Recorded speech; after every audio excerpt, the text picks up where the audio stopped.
২৬ March Awami League বাংলাদেশে ফিরবে বলে মন্তব্য করেছেন সাবেক মুক্তিযুদ্ধ বিষয়ক মন্ত্রী আকম মোজাম্মেল হক। গেল ২৬ জানুয়ারি গণমাধ্যম ইন্ডিয়ান এক্সপ্রেসকে দেওয়া এক সাক্ষাৎকারে এমন কথা বলেছেন আওয়ামী লীগের সাবেক মন্ত্রী।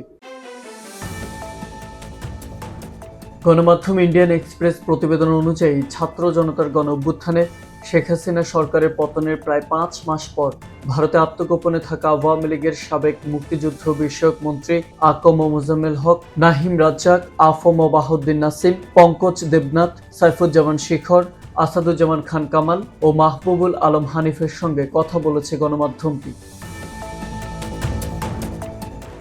সাবেক মুক্তিযুদ্ধ বিষয়ক মন্ত্রী আকম মোজাম্মেল হক ইন্ডিয়ান এক্সপ্রেসকে জানিয়েছেন, আওয়ামী লীগের হাজারো নেতাকর্মী এখন তাদের ঘর বাড়ি ছেড়ে আত্মগোপনে আছে। তাদের অনেকের খাবার কিনে খাওয়ার মতো টাকাও নেই। তবুও তৃণমূল কর্মীদের মনোবল শক্ত আছে। বিদেশে আওয়ামী লীগের পক্ষে জনমত গঠনে সাহায্য করার জন্য আমরা ভারতের দিকে তাকিয়ে আছি।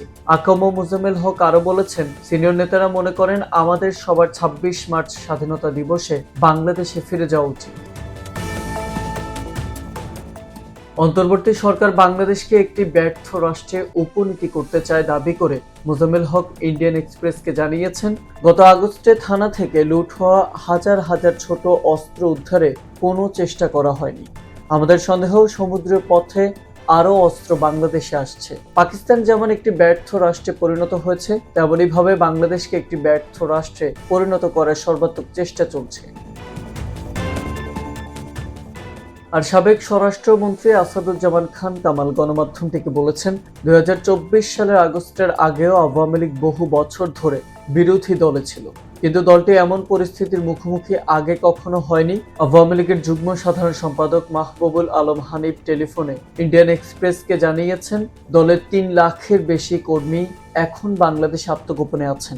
এছাড়া বহু নেতা বিদেশে আত্মগোপনে আছেন। জুলাই আগস্ট হত্যাকাণ্ডে শুধু আওয়ামী লীগ দায়ী নয় উল্লেখ করে মাহবুবুল আলম হানিফ বলেছেন, ৫ আগস্টের আগের হত্যাকাণ্ডের জন্য শুধু আওয়ামী লীগকে দায়ী করা অন্যায়। শেখ হাসিনা দেশ থেকে পালিয়ে যাওয়ার পরেও বাংলাদেশে হত্যাকাণ্ড ও সহিংসতা অব্যাহত রয়েছে। তাহলে এর জন্য দায়ী কে? যদি তাকে অভিযুক্ত করা হয়, তাহলে প্রধান উপদেষ্টা অধ্যাপক ইউনূসকেও অভিযুক্ত করা উচিত। শেখ হাসিনা যদি বিচারের মুখোমুখি হতে প্রস্তুত থাকেন, তাহলে অধ্যাপক ইউনূসকেও বিচারের মুখোমুখি দাঁড় করাতে হবে।